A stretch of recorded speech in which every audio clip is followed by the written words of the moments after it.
తాను గజ్వెల్లో కూడా పోటీ చేస్తున్నా గజ్వెల్లో తనకు సహకరించేందుకు వందలాది మంది నేతలు నిర్ణయం తీసుకున్నారని బీజేపీ ఎన్నికల నిర్వహణ కమిటీ చైర్మన్ ఈటెల అన్నారు. తనకు సహకరించే నేతలను హరీష్ రావు తొక్కిపడేస్తానని ఫోన్ చేసి బెదిరిస్తున్నారని ఈటెల ఆరోపించారు. హరీష్ రావుకు తొక్కిపడేసే శక్తి లేదని, తొక్కిపడేసేది గజ్వెల్ ప్రజలని ఈటెల అన్నారు.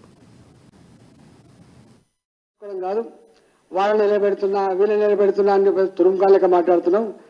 గజ్వెల్ నియోజకవర్గ ప్రజల హృదయాల్లో నువ్వున్నావా మేమున్నావా తేల్చుకునే సందర్భం 2023 నవంబర్ 30వ తారీఖు నాడు రాబోతుంది. రాజేంద్రన్న గనక నిజంగానే గజ్వెల్కి వస్తే మేమందరం యునానిమస్ గా మద్దతు ఇస్తాం.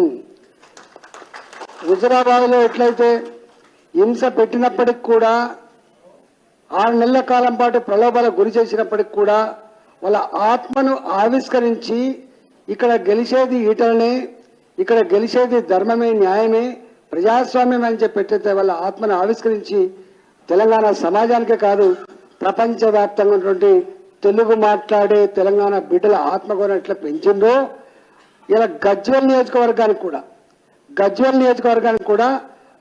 నియోజకవర్గ ప్రజలకు కూడా ఆ సదావకాశం వస్తూ ఉంది. దాన్ని అందిపుచ్చుకోవాలని చెప్పి భావిస్తారు. మాకు పార్టీతో సంబంధం లేదంటున్నారు వాళ్ళు, జెండాతో సంబంధం లేదంటున్నారు వాళ్ళు.